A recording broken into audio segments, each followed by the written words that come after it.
On this episode of the Dave Dynasty Show, we have a great interview with Rasche Brown, and I talk a little bit about our trip to Chicago for C2E2, so let's get to it. My little itty-bitty bruiser buddies. United States heavyweight champion from Brazil. The world's heavyweight champion from the AWA, Nick Bockwinkel.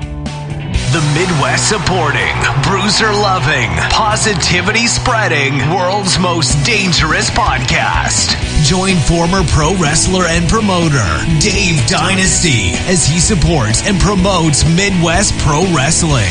Keep on growing with the Midwest Express. This is the Dave Dynasty Show.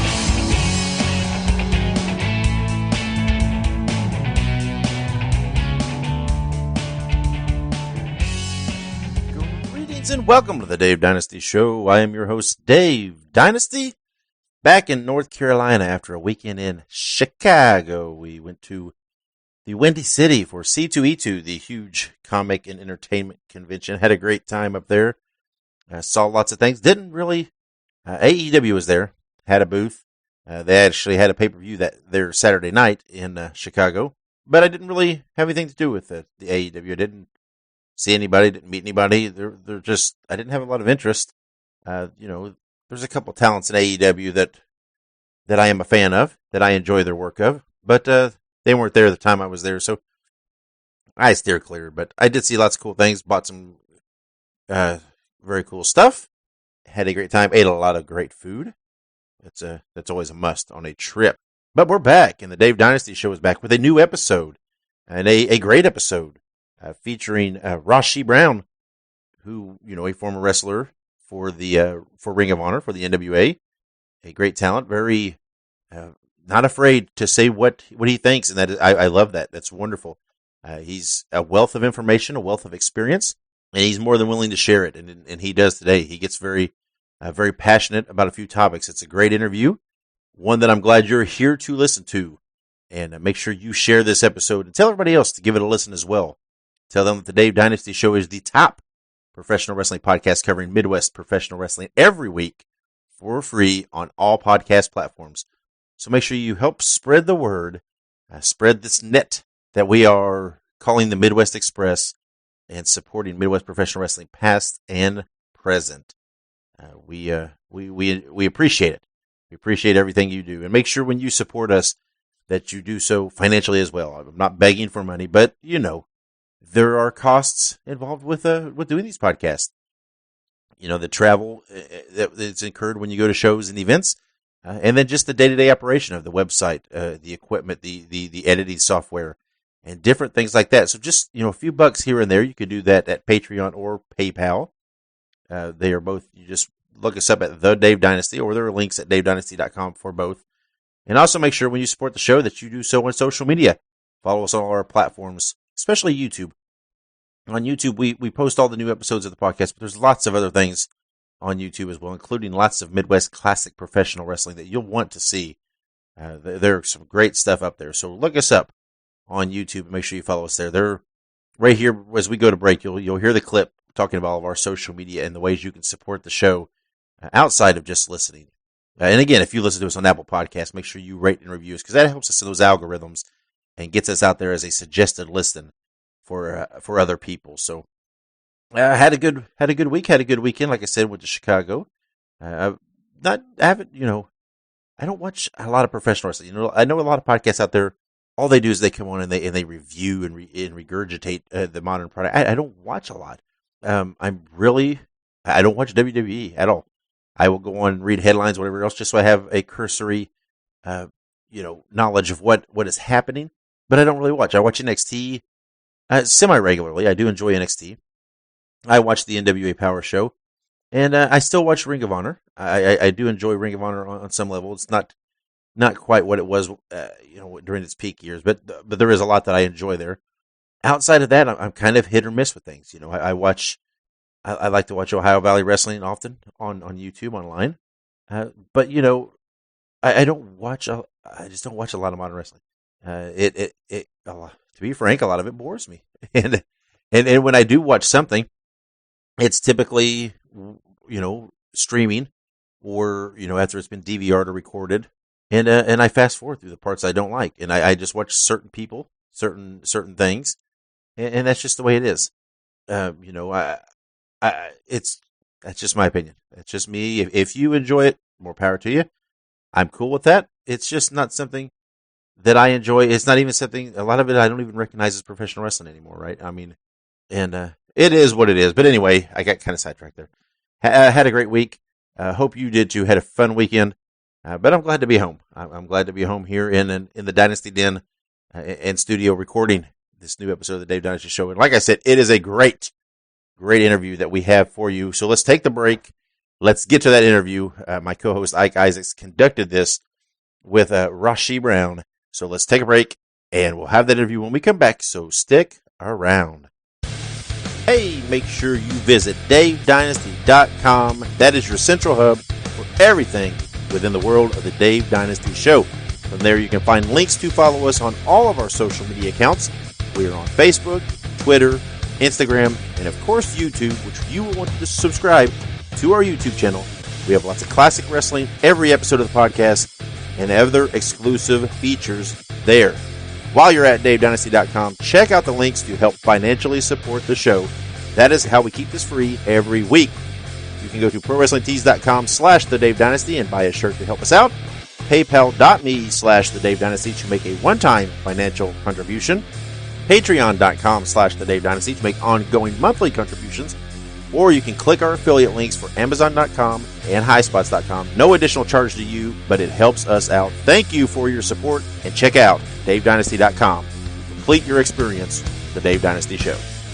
Since 2001, drug companies dumped 1 billion opioid pills in West Virginia, causing over 3,000 overdose deaths and thousands of babies born addicted by no fault of their own.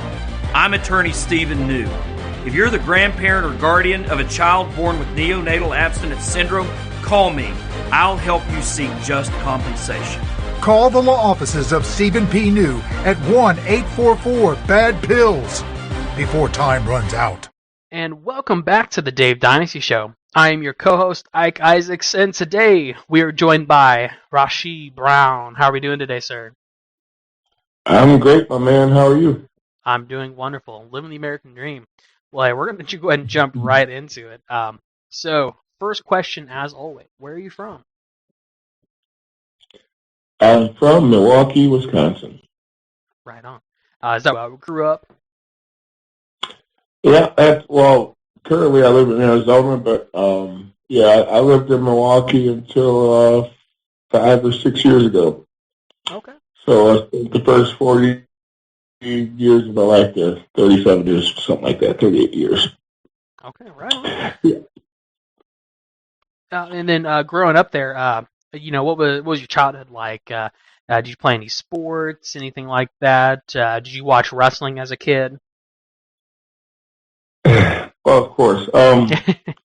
I've been watching wrestling since birth. My father was a big wrestling fan, so I owe everything to him for giving me this damn disease. But, I was born a wrestling fan. I was, of course, I played sports. I played basketball, football. I sucked at baseball. I couldn't see the ball. Kickball, any other. We played sports. We were kids. We weren't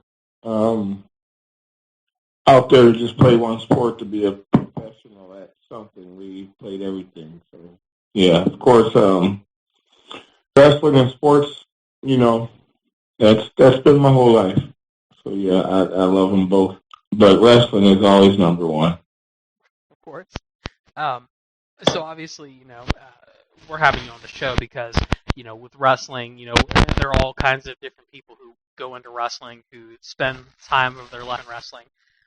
But eventually, wrestling became more than just you were more than just a fan of wrestling. You eventually became more, and you eventually stepped into the ring. So when did you know that wrestling was something that you wanted to do? When did wrestling hook you? I was 3. I was 3. That's what's the thing about me with wrestling is I never thought about being a wrestler to be rich or to be famous or anything. I was a 2-year-old. I didn't know about money or fame. I just saw that, and that's what I wanted to do. So, honestly, I've never had a conscious thought of doing anything else with my life besides being a wrestler. When other things come along and tragedy comes along, you have to readjust your life. But my trajectory was to be a wrestler from first. There was nothing else here for me to do. That's how I felt. So, pretty much wrestling consumed my life, my every waking moment, and, so it was something I was born to do, I thought. Absolutely. And, obviously, when you take that next step, you say, you know what, I'm going to stop being just a fan, I'm going to be a wrestler. Typically, you get trained. So what was your training like? Who trained you? All right. Here's a good story. So when I was 14, I believe, 1989. So, I was 14. I went to a WCW show in Milwaukee, and I think I went by myself because, of course, back then, how many fans or people were wrestling fans? Not that many. So I went to the show by myself, and I went during the show. I went towards the back because I saw a wrestler peeking their head out of the back door. So I go back there, and there was Kevin Sullivan back there, and I asked for his autograph, and I was like, whoa, he's not like a devil, like they said, he's normal, and it was tripping me out. So then one of the guys from back there goes, hey, kid, you want to help when this is over, tear down the ring? I was like, yeah. So he just told me to hang out by the locker room after the show, and that's what he'll let me do when the show was over. So when the show was over, I hung out by the locker room door. I harassed a couple of the wrestlers. I was a big fan of the heel back then, of course. And he came out and told me, don't give the guys a hard time now. Go back inside. And so I went back inside, and here's a funny little story in the middle of that. So I go back inside, and now I'm inside the locker room, and the guys are walking out with their bags and shit after the show. And because I'm a kid in the locker room, they assume I'm their autograph. So a couple of the guys put down their stuff to wait to sign an autograph for me, and I was like, oh, this is cool. So people are there giving me autographs. I got Lex Luger actually from me out. So I'll be right back. I got to put my stuff in the car. I came back. It was like Sting and Rick Rude and somebody else. So I'm collecting autographs, and then Tom Zink stopped. And he looks at me like, give me your pen, dude. I'll sign an autograph for you. And I looked at him and I said, that's okay. You remember in 1989 or 90, everyone hated Tom Zink. He was just, you couldn't have been called a man and said you liked Tom Zink. You were ridiculed at school. You said you were a Z-Man fan. It was just, even though I did like Tom Zink, I could never admit it. So I left him hanging there like he was just like, you don't want my autograph? So, yeah, anyway, so after I got to tear down the ring, and after that day, the guy says, you know what, the next time you come back here, meet me at the arena at 10 a.m., you can help again. And that's what I did. So the next time, they would show me a couple things in the ring, and I did that I was 14 until maybe 18, but I know officially until 19, and because after a while, Turner started taking over doing the show, so they didn't use crews to set the ring anymore. They used the Turner guys to do it. So I did that until about 93, so I believe. And in that time, I was getting not formal training, just pointers from guys in the business. I thought this is going to be like the easiest road to being a pro. I didn't know about independent wrestling. I mean, it really didn't exist back then. So I just thought this was a natural progression of becoming a wrestler. So, boy, did I find out it ain't that easy. Oh, shit. But So I did that, and then I met up with a couple of guys that were also what they call independent wrestlers, but I didn't know what the hell they were talking about. They also set up a ring. And that was my introduction into independent wrestling. I was already working for WCW before I knew independent wrestling existed. I think I found out I was 18 or 19. So I only thought it was, WWF, WW or WCW, AWA, the Southern companies, or Japan, or Puerto Rico, or you just didn't work. And I thought that the options were. So that's how I got in business, and from there I started working independent. That's how I got into business, just helping set up and tear down the ring in WCW.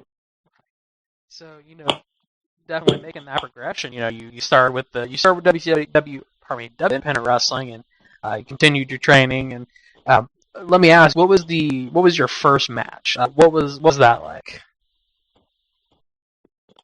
That was a weird day. So I told myself I would never wrestle until I was ready. I didn't want to be blow my wad in one shot and I wasn't ready. Go around to like training camp to work out with the guys, but I wasn't a wrestler yet. And one day I went to a phone rang, and they were like, "Hey, you want to wrestle today?" And I said, "Yeah." I don't think aware. I just started thinking, what do I have around the house at the time? So I was just working construction, and I thought of the Wayne Bloom and Mike Enos Destruction Crew. So I Destruction Crew.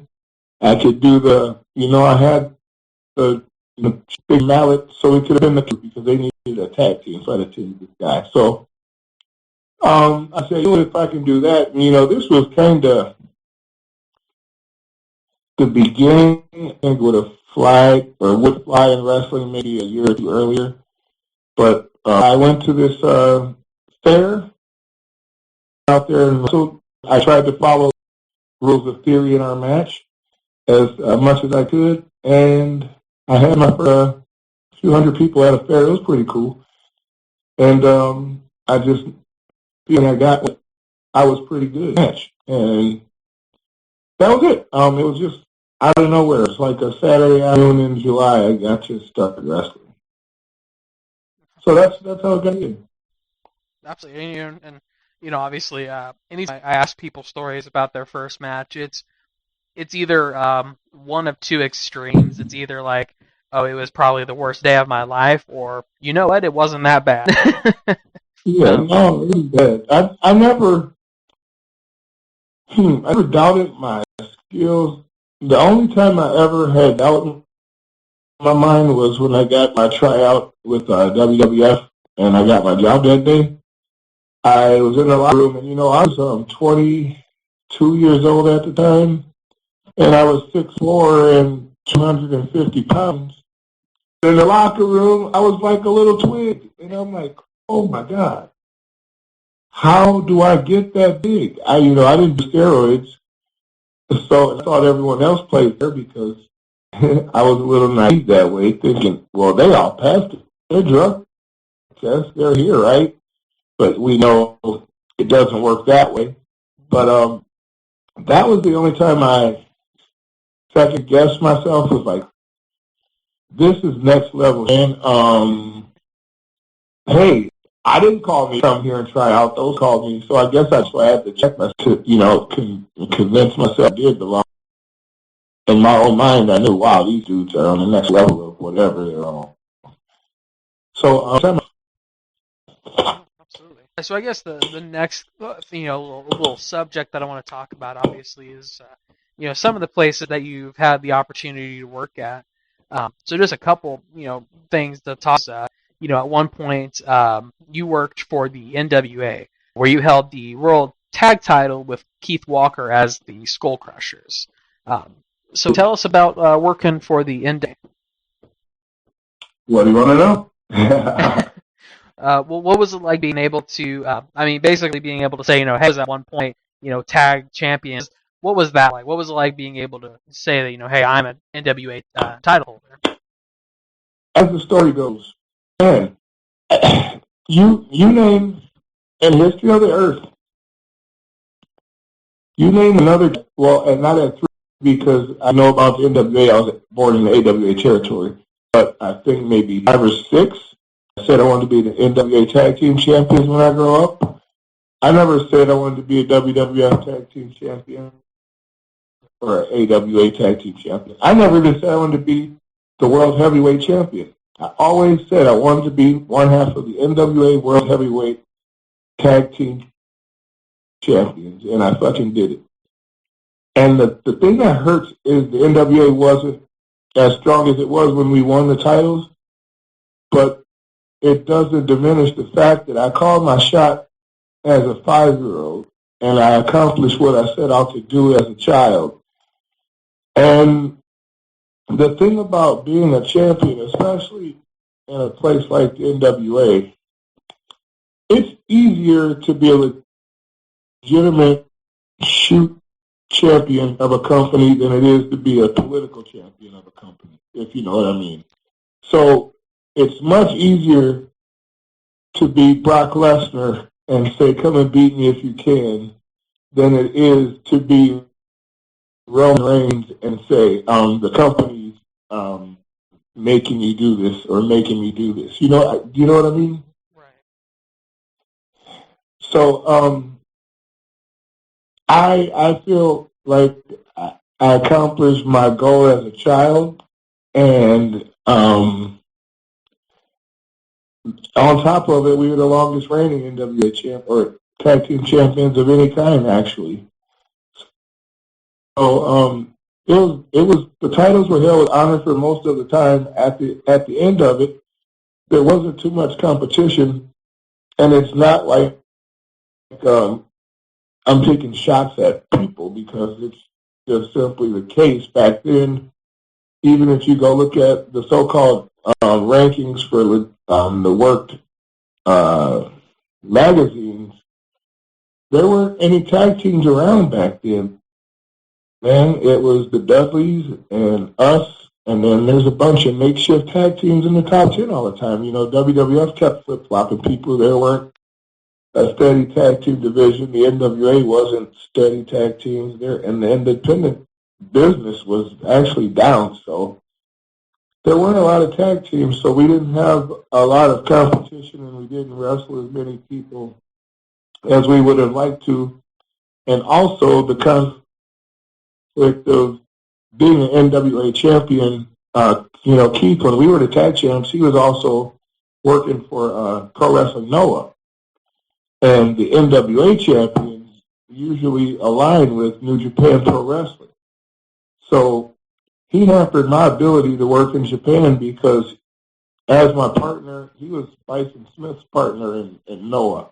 So he wasn't bringing me over there to break that thing up with him and Bison, and sure as hell wasn't leaving Noah to go to New Japan for me. So I pretty much got screwed out of my Japanese experience because of who my partner was. But other than that, I don't really have any regrets. We had a lot of fun, and we traveled on their dime. I've seen things and done things that I wouldn't have done if I didn't work for the NWA. And it was always fun. Sometimes we might make things out to be worse than they were when we're there, because we like to complain and we're the boys and that's what we're built to do. But, man, when you look back, it was all fun. It was all fun. So I loved it. I loved every second of it. No, yeah, of course. Like you said, hindsight truly is 20/20. Yeah. It's kind of rough in the moment, but then you're like, well, it's great now. So I guess another kind of highlight, of a lot of the things that you've been able to do, you also competed in Ring of Honor. So when was that, and what was it like to wrestle at Ring of Honor?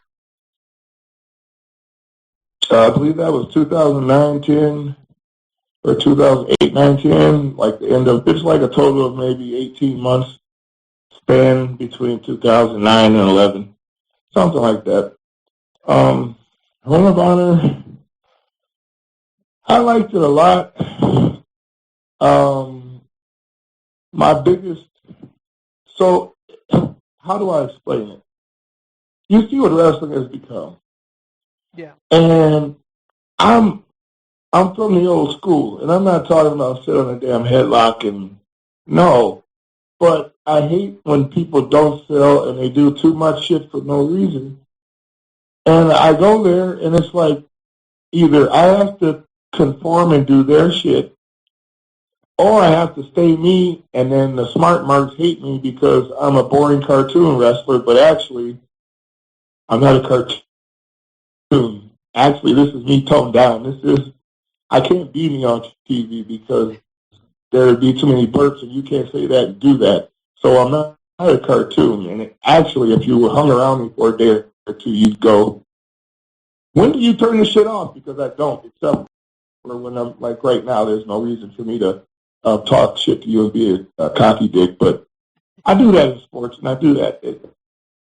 That's just what I do. So I'm myself. But these kids at Ring of Honor, man, it's like they're going 100 miles an hour to get a pop, and then they don't even pause for the pop to let it register and soak in the guys to sell. They go to the next thing, and I'm like, slow the fuck down. And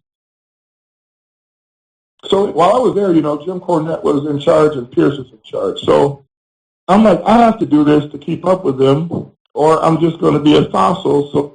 So now I'm doing what they're doing, and then they're coming to me saying, hey, tone it down. You can't go out there flipping and flying and diving on guys because you're too big to be doing this shit. And and then Jim would always say, save it for the big shows. And I go, Jim, this is Ring of Honor. Every show's their big show, man. They only do 4 to 6 a month. There is no pay-per-view. There is no 20,000-seat arena. So these DVD guys, every show is a show. So they put all of their shit out there every night. They have to hit every one of their false finishes every night, the same repeat. And I'm not that guy. And I love being there, but I never felt like I fit in there because I didn't. But ask any person in production or any person in merchandising or any person in those buildings. When I was on that screen, when I came through those curtains, and when I was out there signing autographs, nobody was looking at me laughing, giggling, or sitting there thinking that they could kick my ass because I am me and I'm believable because I'm me. I'm not playing a role. I'm not acting like anyone. I am me. And I just do not connect with smart-ass society, which I feel right now is, wrestling smart marks. I do not fit in their society because I don't play to their demographic. If you are a smart professional wrestler, businessman, you want to cater to the mainstream, not the niche. Where's the most money? In the mainstream, not in the niche. So I don't cater my wrestling style to people that sit in their basement and play with the keyboards. My wrestling style is for the grandmother, the father, the mother, the son, the daughter, everyone that like me or hate me, not for the keyboard guy that's over there, oh, he did that cool thing. No. I'm there to get the people into the seats that spend the money and don't complain because you didn't do 5 triple indies before you leg dropped the guy. So I don't fit in with that segment of the wrestling society. I never have, I never will, and I never cater to them. So if you didn't like me in Ring of Honor, it was because I could do what all those little-ass dudes did, but I was put in a harness because if I'm doing that at 6'4" and 250, and they're doing it at 5'11" and $140, who looks better? No, absolutely. Yeah. So I didn't, and I listened to Jim. I didn't go, oh, fuck you, Jim. I'm going to do my thing. I just said, okay, you're right. Anyway, I loved my time in Ring of Honor, but it was very, very, very political, cliquey. And I would never say I wouldn't do it because I love the times, but it's very political and cliquey, and I kind of felt like I did not fit in. There's a couple of guys that I mesh well with, but then there's a couple of guys where I just never talk to because there's just nothing in common. And the funny thing is, all those guys are in WWE right now. So, yeah, so that's how I felt about my time in Ring of Honor. I loved it. I had fun. I got over, and I knew I got over. I know I sold T-shirts, and those people didn't know who the hell I was. I can say that more than a few other guys there. And I got to do it. I enjoyed my time. That was almost the end of the road for me, pretty much, doing anything more than on a regular, yeah. But I suffered a brain injury during my time in Ring of Honor. I forgot about that. And that triggered me to where I am now. I suffered a traumatic brain injury in 2009, I believe. So, yeah, that leads me to now. Right. And that actually kind of connects well with the next question was, unfortunately, you had to retire from professional wrestling. And then you said that you suffered the injury in about 2009. When was it that you actually kind of sat back and retired? Oh, man. I've never said I won't do this again. I mean, but ask for money or fame or anything, yeah, it's gone. I do it now. I try to wrestle maybe once or twice a year because the fire never leaves. So, yeah, I had a brain injury in Ring of Honor doing one of those stupid dives that they told me not to do, so I stopped doing. And this day in particular, they say, hey, we want you to do the dive. Go figure. Go figure. So the day I do the dive, I'm in the locker room with the guys, and I'm telling the guys how to catch me. It's my body. I'm telling you how to catch me. And it was a lot easier than the way that they explained. So I said, when I dive over the top, just let my body touch you, and I'll take my own bump and deflect off of you. And here comes fucking Joey Ryan, because he's in our match. And again, I don't mess with these people, and I won't say we didn't get along, but I just don't like, he's a weasel. I don't like people like that. And he goes, no, this isn't how you catch him. You catch him like this. It's my fucking body. Who are you going to tell four other people how to catch me? So they listen to Joey.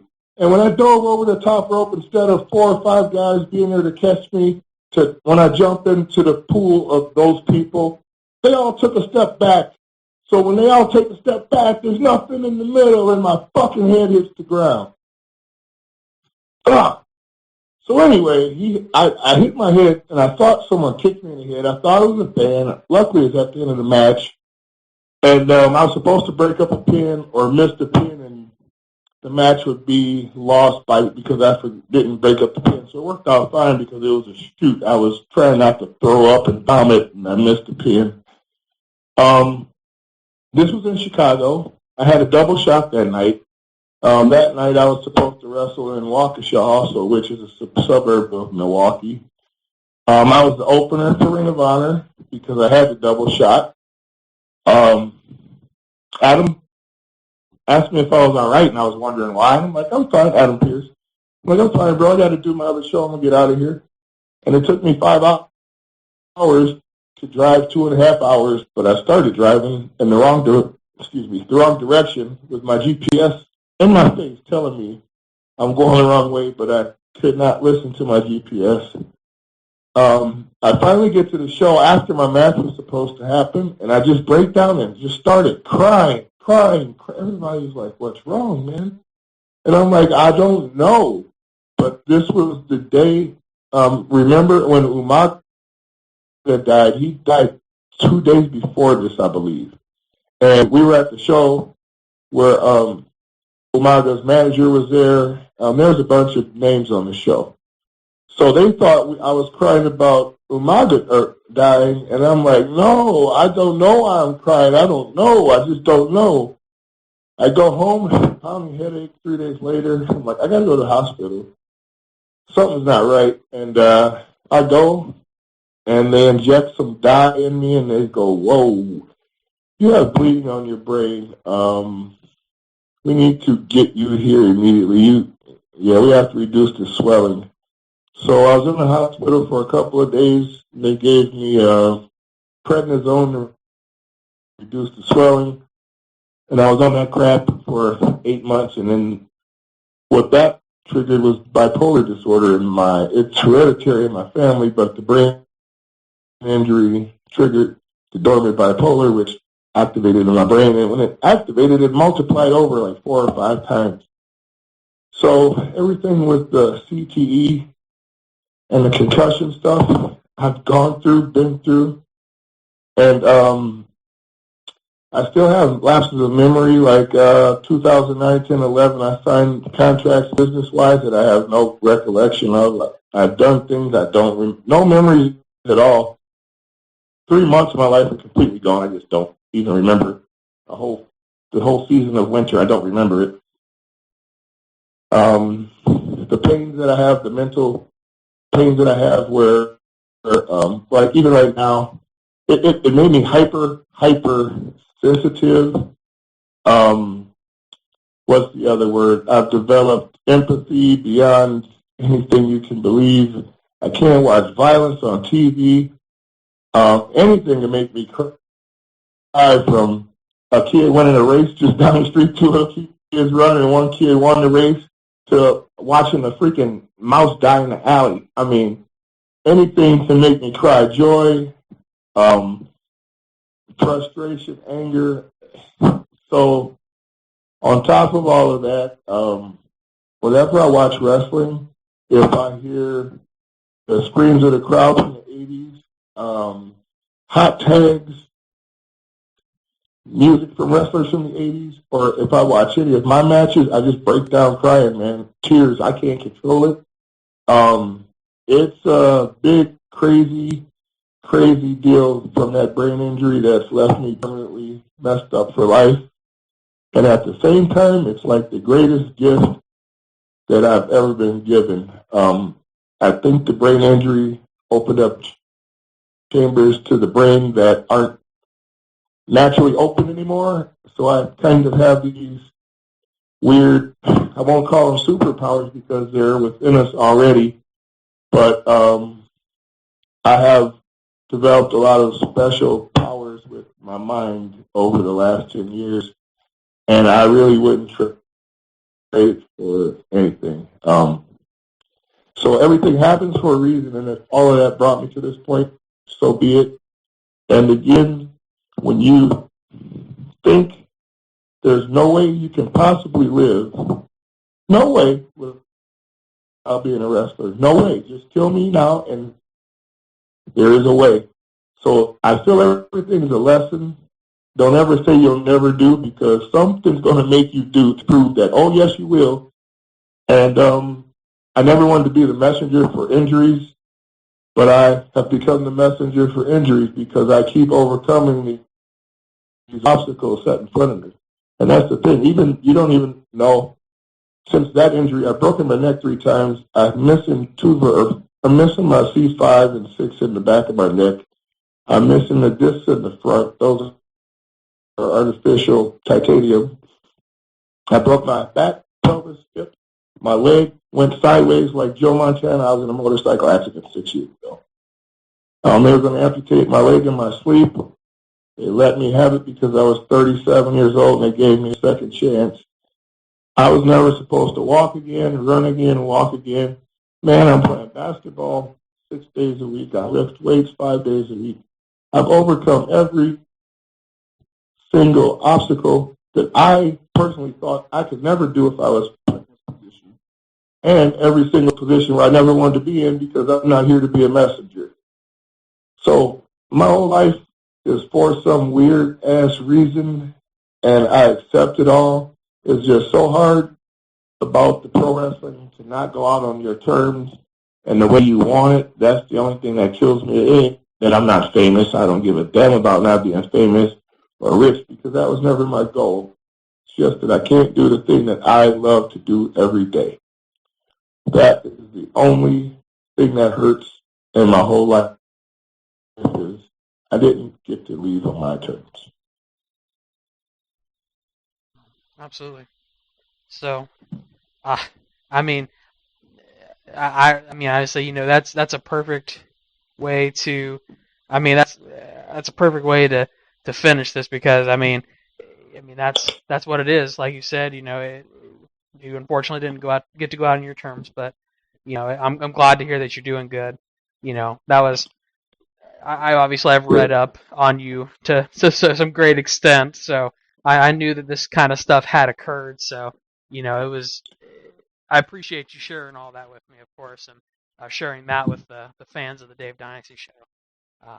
No problem. And can I just say one thing before we're done? Yeah, absolutely. My friends with bipolar disorders, any so-called mental disease or ailment that we've been given a label, don't use that label as a crutch to keep doing what you're doing if it's bad. And don't let these people label you. You're not a statistic. Statistics are for the other people. So if they tell you such and such of these people, that doesn't mean it has to be you. The statistics are for the other people. Those excuses for using your bipolar or your schizophrenia for excuses to do bad is bullshit. Stop it. Own your own stuff. And then you'll understand how much better life is if you can always own your own faults and go on with life. You don't have regrets. You don't feel bad because you just put it all out on the line. So don't let your handicap be your crutch or reason to not do, because that's for the people that don't want to try and don't try. They just lay in their bed and hope things will change for them. You are not a statistic unless you want to be. And that's all I really have to say. Well, first of all, that is a very good, word of wisdom. Personally, I've had a lot of family members who have, suffered from this stuff, and it's always good to hear these stories about people who, recover and they have a way to succeed in life, and it's always it's just good. It's just a good thing to hear. But one thing I wanted to ask is, you talk very well. You have a very, positive mentality, and you're quite frankly, you're very inspirational for a lot of people, I'm sure. Do you have like social medias where people can keep up with you and kind of see what you're doing, or do you do anything like that? I'm on Facebook as Rasche Brown, Rasche Brown. I'm just, this world is so messed up, man. I live in my planet of video games and the gyms I go to and home, and I don't really, you can't win going on social media with a comment or anything. So I stay on my Facebook. It's like my journey or journal of my life, what's going on in my mind. I do have, weird jokes that go, but everything's so censored, man. I can't be on all of those platforms trying to look for people to talk to. So I'm on Facebook. If you ever want to send me a message, I always reply. And a lot of people I don't know, and a lot of people I do know, but I help a lot of people I don't know. I talk to them about mental disease and things like that. And if you ever have any questions or concerns or anything, I'm here all the time. That's my purpose on life, is to enlighten our fellow man and help us all move forward. If you are looking for the best books, DVDs, and posters on classic wrestling nostalgia, then you want to visit crowbarpress.com. There are literally dozens of titles there, including biographies of the likes of Bruiser Brody, Ole Anderson, Ivan Koloff, and of course, Dick the Bruiser, as we've spoke about here on the Dave Dynasty Show. You want to visit crowbarpress.com for all of your classic wrestling nostalgia needs. Again, that is crowbarpress.com. All right, and welcome back to the Dave Dynasty Show. I am Dave Dynasty. Thank you for listening again this week to another episode of our little podcast. I want to say little, but I don't think it's little, right? I think we got a great show. I think we provide you a great podcast every week for free. We cover Midwest professional wrestling, past and present, bring you lots of great interviews, lots of great historical dives. Hopefully you dig it. And hopefully you will go out there and toot our horns for us and help share and spread the word so that we can continue to grow, continue to bring you more interviews and more historical dives that you enjoy. The more exposure we have, the more listeners we have, the more Patreon and PayPal Me supporters we have, the more followers we have on social media, the more subscribers we have on YouTube, the more shares and likes and comments and all those things. All that does is make sure that we can bring you even more on the show. And that's what it's all about. We take all that good vibes, we take all that exposure, we take all that networking, we take it all, and we invest it right back into the show so that we can give you a better product. And hopefully you see that every week. A great interview. Thank you to Rasche Brown for coming on the show and talking with us about his career and his life. And that's it. We're going to get out of here. And until next week, I am Dave Dynasty. This is the Dave Dynasty Show. Wherever you go and whatever you do, be good, be safe, and keep on growing.